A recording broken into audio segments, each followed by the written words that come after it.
We are live.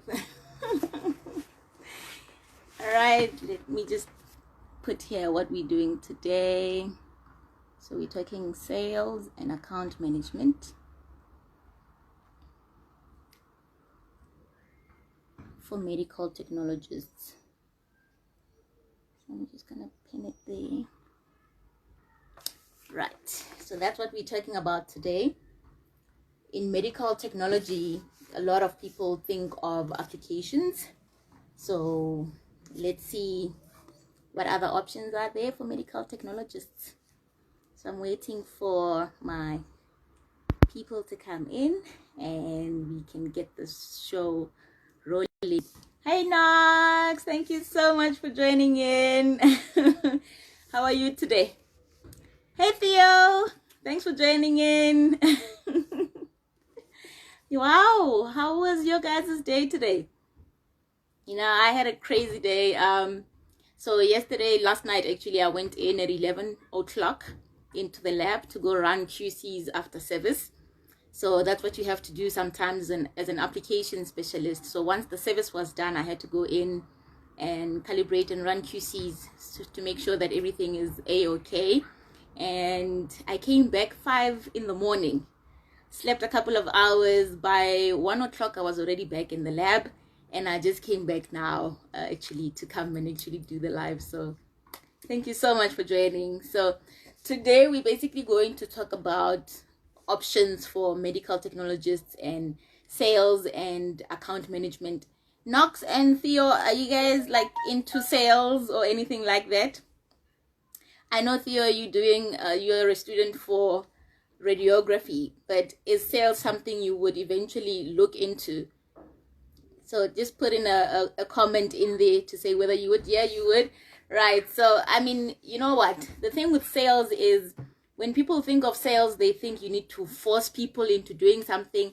Hey Poto, and like here's a real salesperson. I'm gonna hopefully you're gonna join us in and give us some tips and ideas on what sales is all about. So hit up all the comments in there. If you want to join the live and you're looking all Insta ready, you can definitely do that. It doesn't matter if you're Insta ready or not. I think it's easier with guys to just go on live, and I'm hoping that the ladies can do that also, to just jump in and not have to worry. Look, I'm always almost such an organized mess, and I really don't worry so much anymore. Yes, my brand is important to me and how I look and how I present myself, but I don't use it as an excuse when I'm not prim and proper to not do it, you know. So I think I could have said, oh, my hair is a mess, my makeup is not done and all of that, and fret, but you know what, I think there's no reason for that. So I'm really excited that you took the time to join in today. And Panto, hit us up with some comments there, you know, just show us that we're doing the right thing here. So let's talk about sales a little bit. When people think of sales, they think you need to force people into something that they don't want to do. Like you have to convince people to buy a product from you which they don't want. That's actually not the case. For me, sales is all about giving and rendering a service or a product that someone already needs and you have. So let's say a simple example, that I'm having a pen in my hand. Actually, it's a good example. I have a pen in my hand. So if you are going to go and start selling pens, you know, you mustn't think that, oh, now I'm going to be forcing people to buy my pens. You need to find the right customer who actually wants a pen. And you're not just going to sell a pen to just anybody. You need to find out, does this person actually want a pen? And if they do, so that's the first question. Yes, this person wants a pen. Then if they say no, then you leave them. They don't want a pen. But otherwise, if they want a pen, you can continue with the conversation and say, okay, fine. So what kind of pen are you looking for? I think what most salespeople jump into is to talk about their own pen. I can sit here and say, I have this amazing pen. It's red and white. It actually writes in any color font you want. You can actually turn it and make it blue and purple and all of that stuff. People get so excited about their product because they've been hyped up. There's been this huge market launch that they were doing and everybody's pumped up and they're ready to sell out. And you know, but I'm sure you would resonate that the hype that they generate, the companies generate so much hype to say go out there and sell. So salespeople are pumped up and they're ready to hit their numbers. And then when reality hits, you go out there with so much knowledge of your product, you bombarding your customers with information, and you forget you have 2 ears for a reason and 1 mouth. So sales is not about being a blabbermouth. Sales is not about being an extrovert and out there and all of that. What I've also realized is introverts are actually much better salespeople. Extroverts, you can put your comments in there and say what it is that you want, but you know what?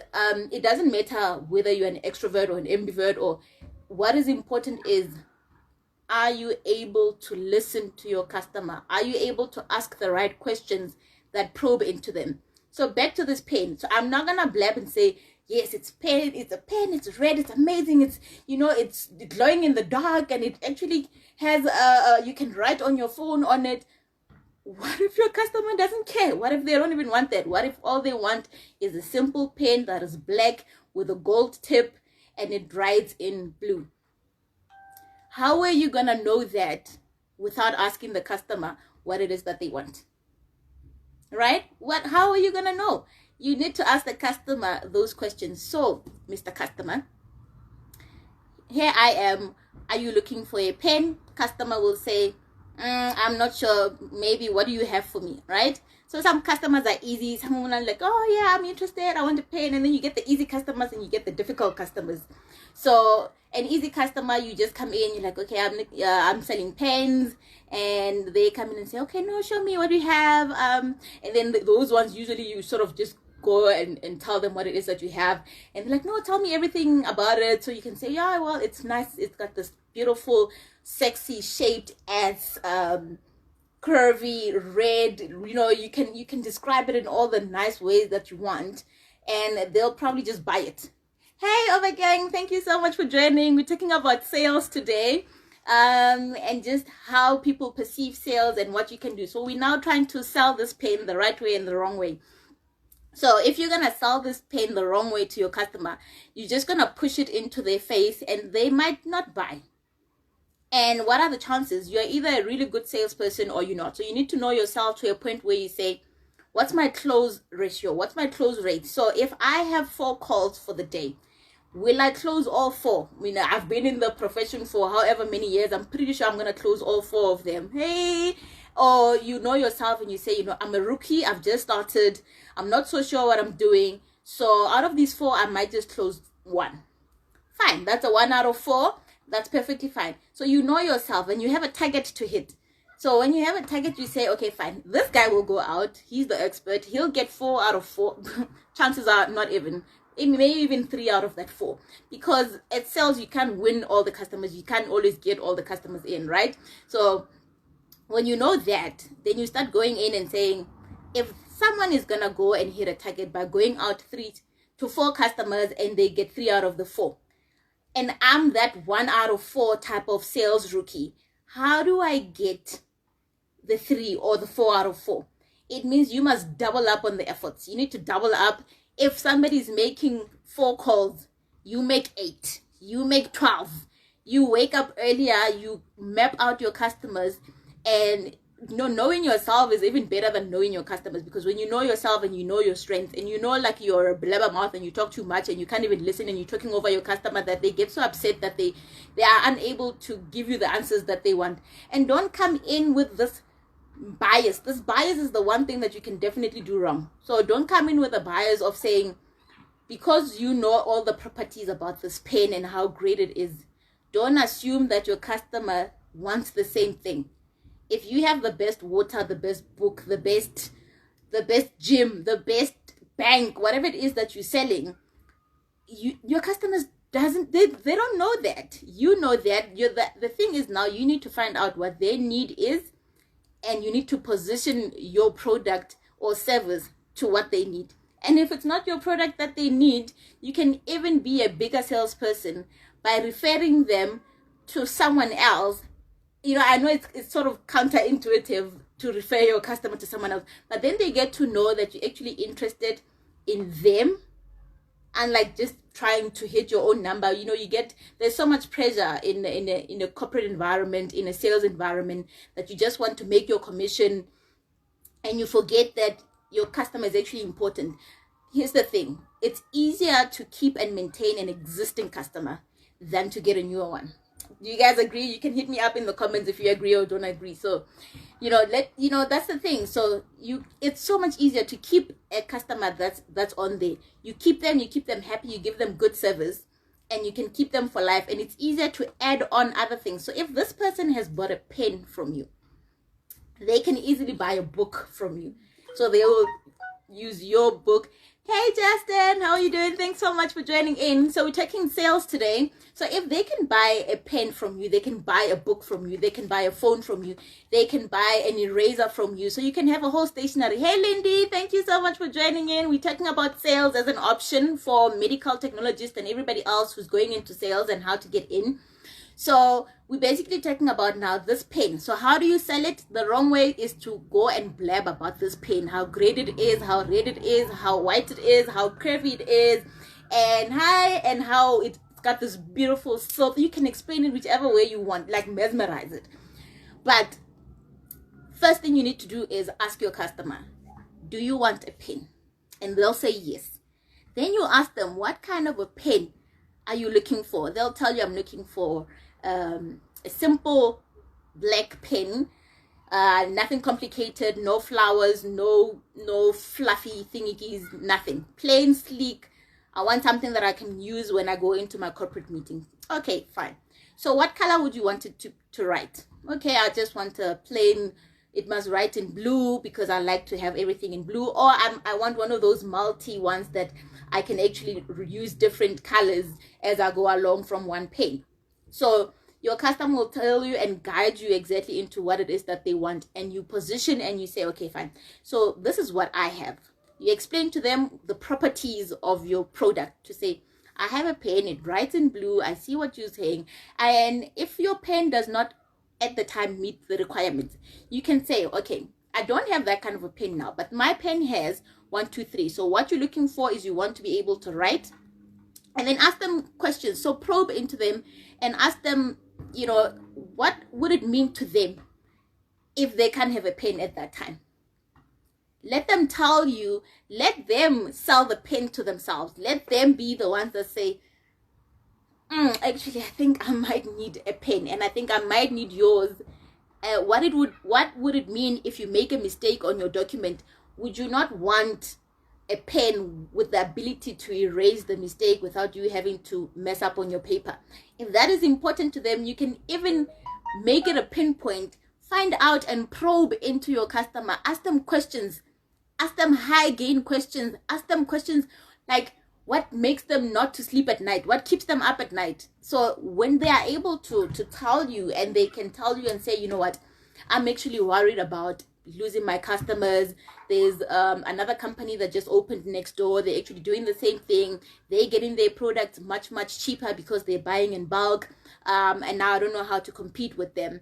Sit with the customer and actually talk with them and find a way to work together. So the way this works is focus on the customer. So it's about them, right? So you talk about them and how you want them to grow, and then you talk about yourself, your position. So your position would be, I help companies gain better productivity by making sure that they have pens that never run out of ink.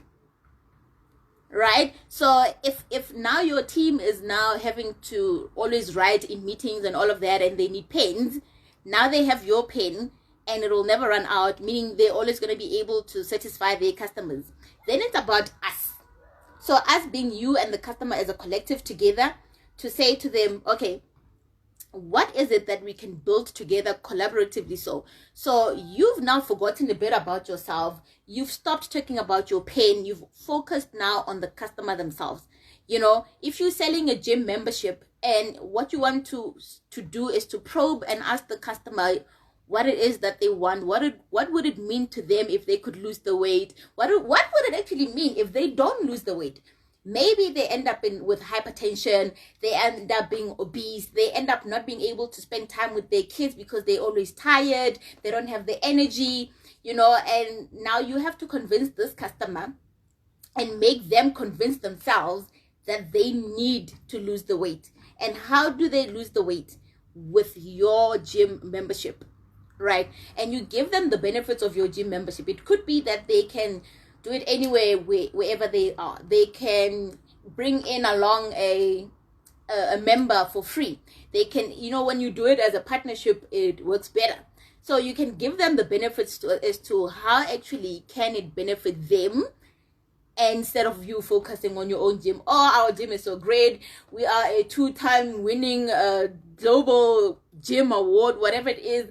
So I think people get lost in the discussion of talking about themselves, their companies, what they are, what they can offer.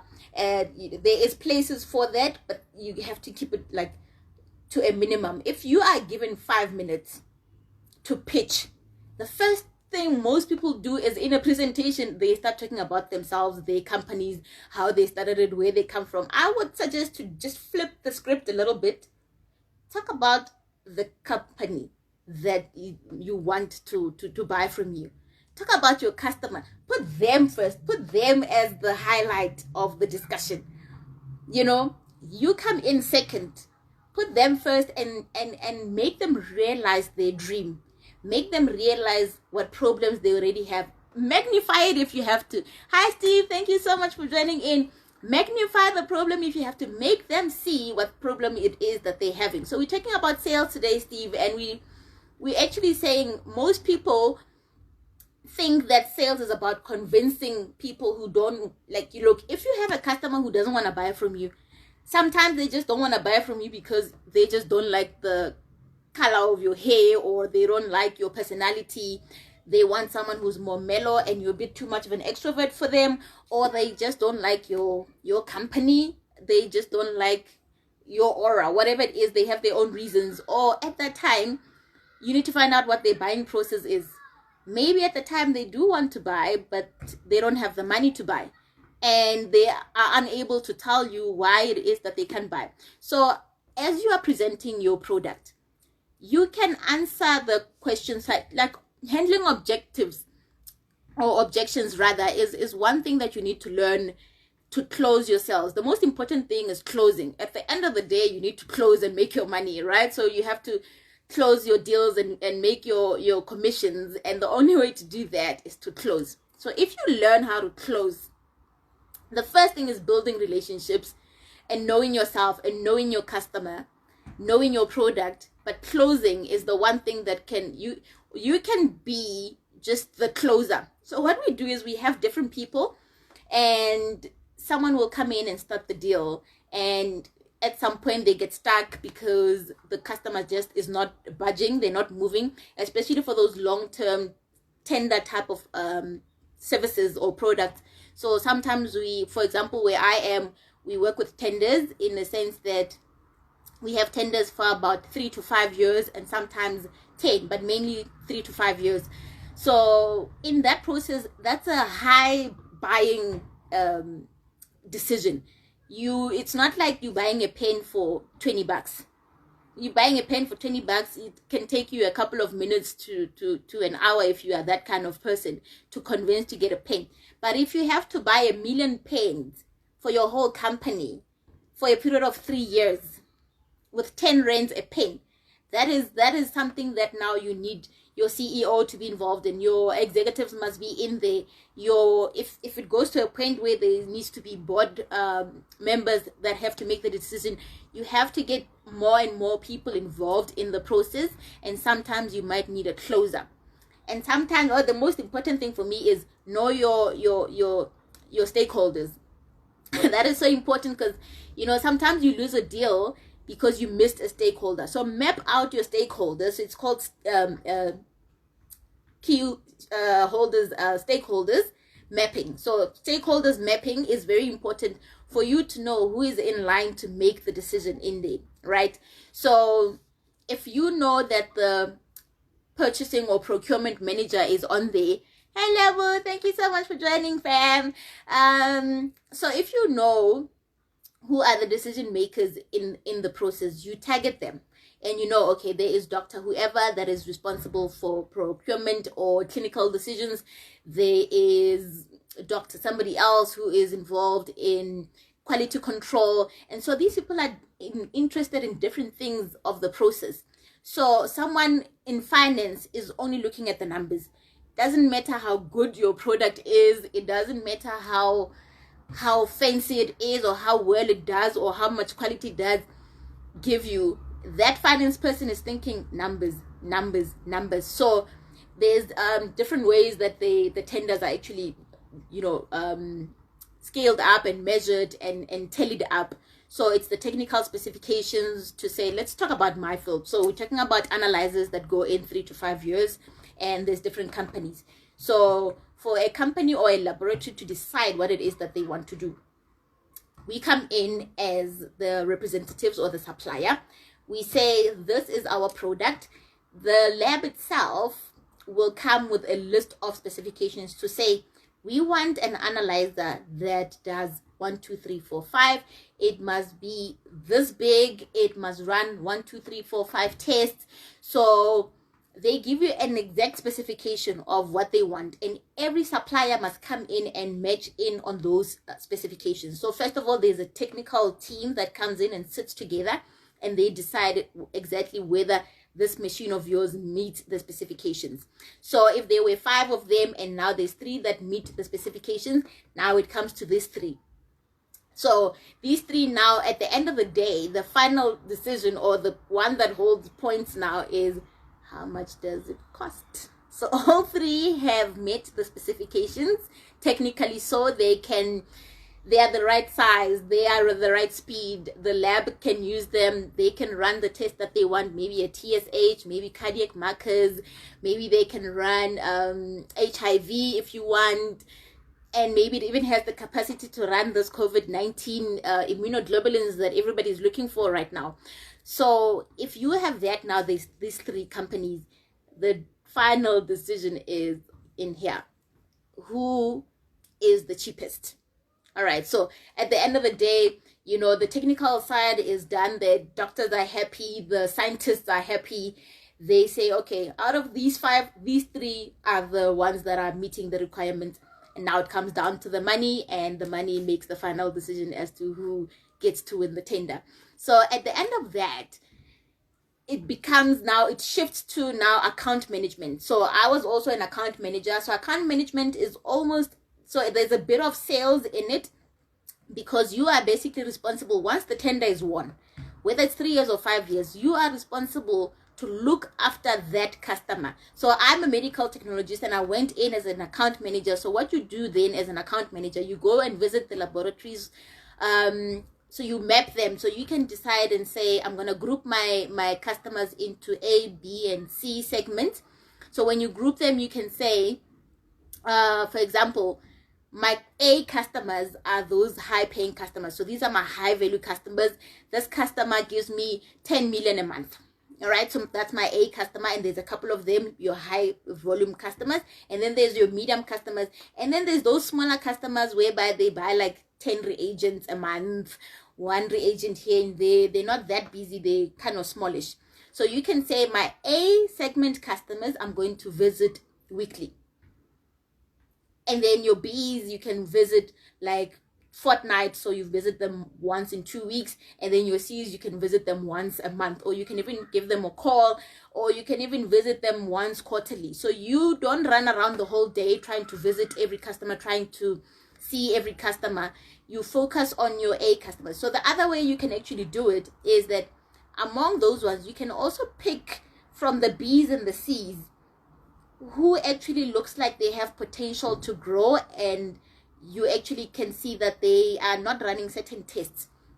So you see this customer is running cardiac markers, tumor markers, but they're not running a PCT, procalcitonin. So this is a marker for sepsis, which is very important when somebody is now having an infection that is now growing in the blood, right? So it's then they start going into shock and they go into sepsis. So procalcitonin is actually a nice marker for that you can use. So CRP is definitely one that you can still use. It's on the cheaper end, but it's also not that specific. PCT is actually a really great marker for sepsis. I'm really so surprised that there was a lot of marketing done for it, but there's still quite a lot of labs that are not running it And if your lab is not running it, please just check and make sure, because it really, really does help with babies and also antibiotics management.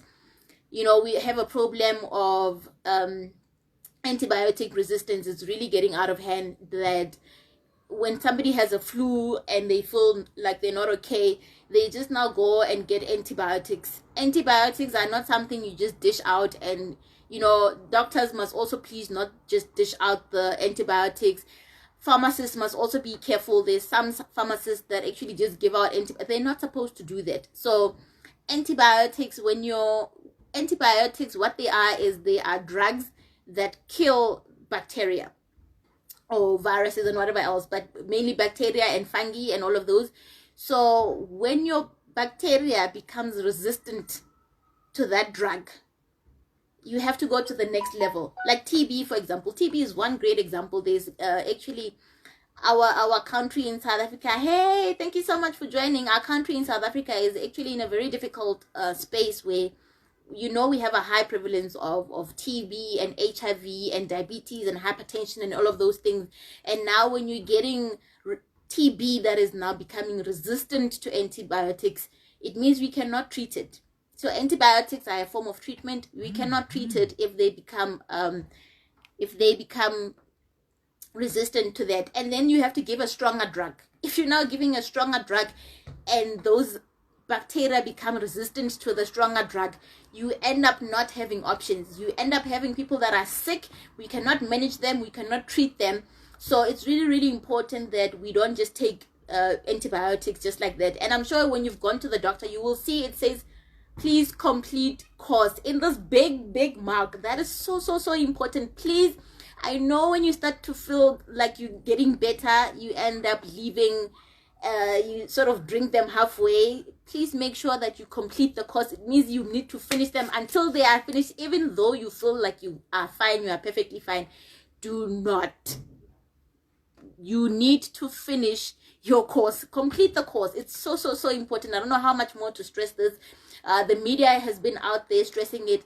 Right now, everybody's focused on COVID-19, but we still have the same HIV and the same diabetes and the same hypertension that we've struggled with before.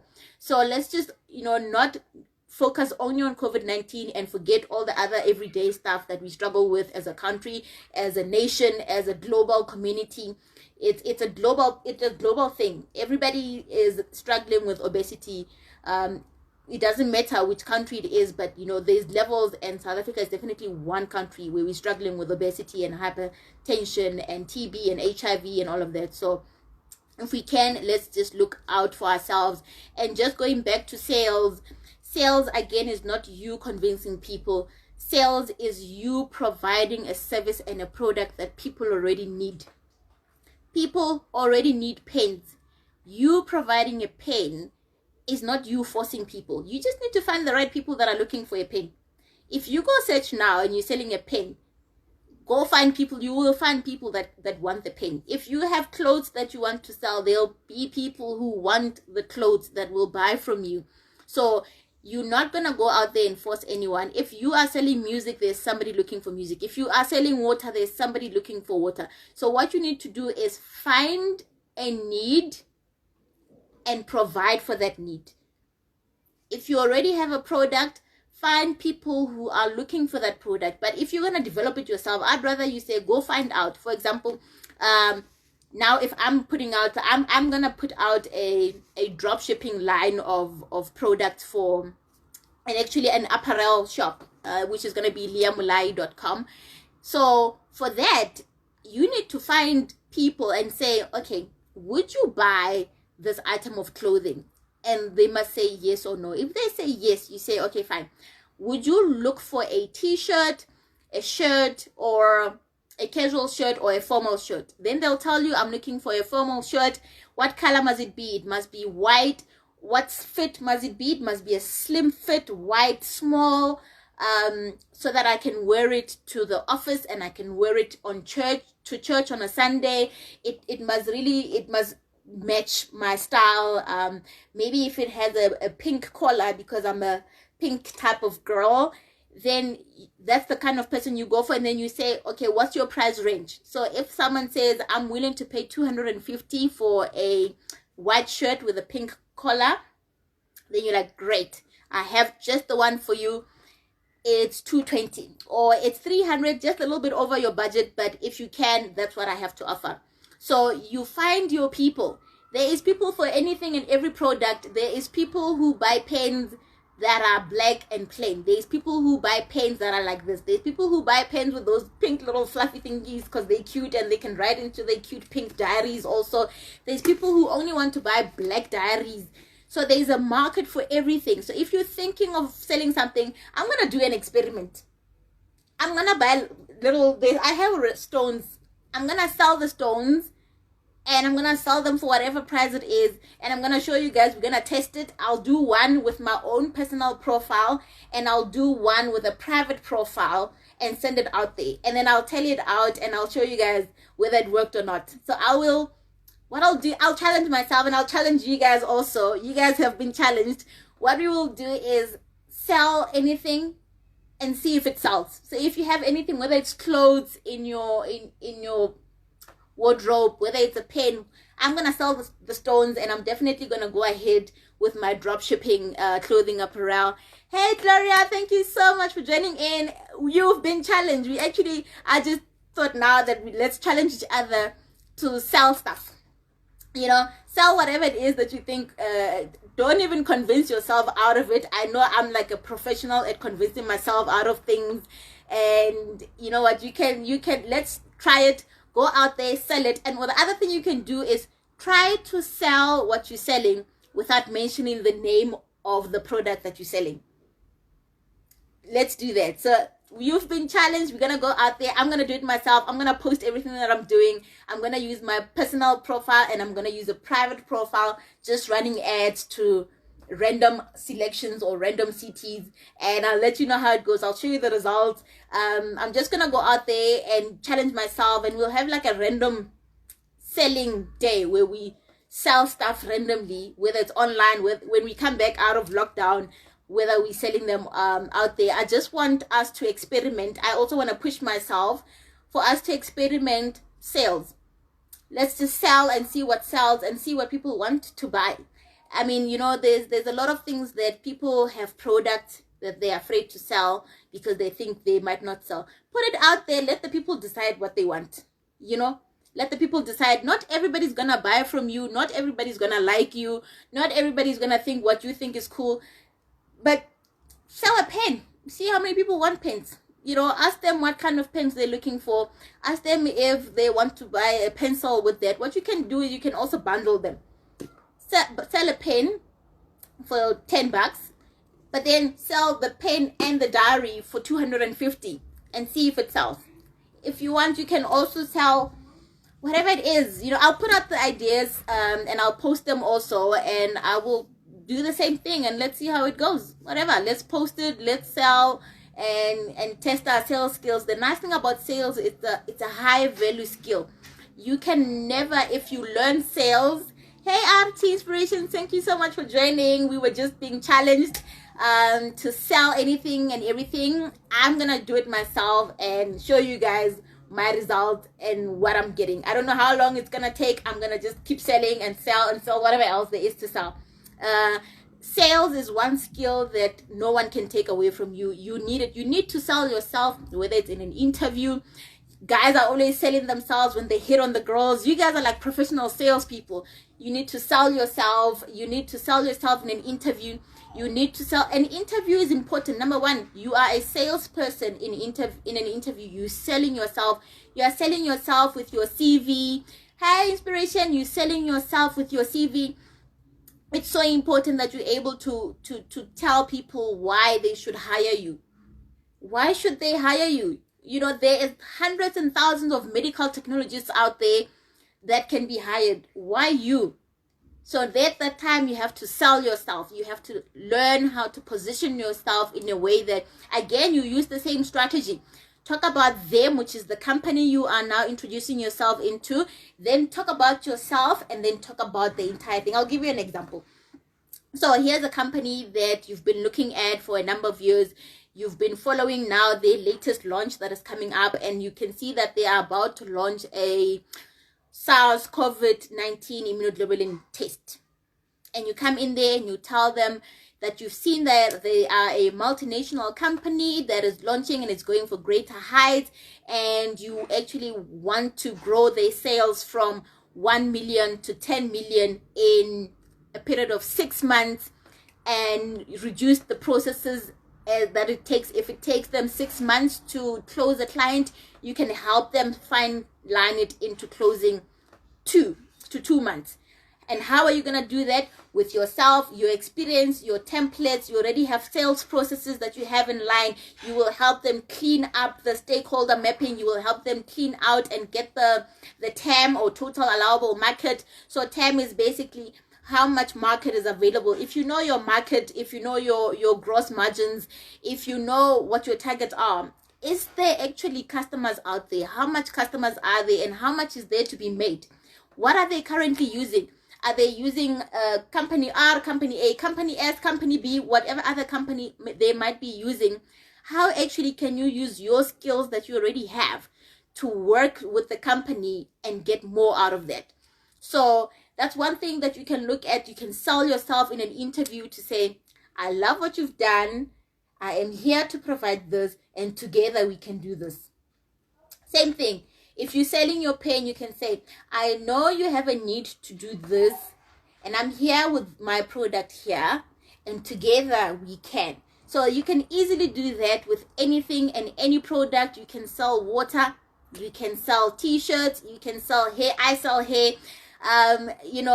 There's so many things that you can do, but the most important thing that you can sell is yourself. To close off on this topic today, people buy from people. I know I've been talking a lot about products and how to position them and how to do all of that.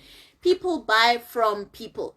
People buy because they like you. People buy because they can resonate with you. People buy because they know that you're being authentic. People buy because they know that you care for them. That's why I was saying to you, if your product doesn't meet the requirement of the customer, that customer will remember that you went out and about all your way to try and get that thing for them. And if you couldn't, you recommended them to someone else because you wanted to help them solve their problem, not for you to just make a quick buck, not for you to make your commission. Yes, you have to do all of that, but you have to first build that relationship with the customer. Relationship building is so important in sales that I cannot begin to explain to you. As an account manager, you need to be able to have that strong relationship with your customers.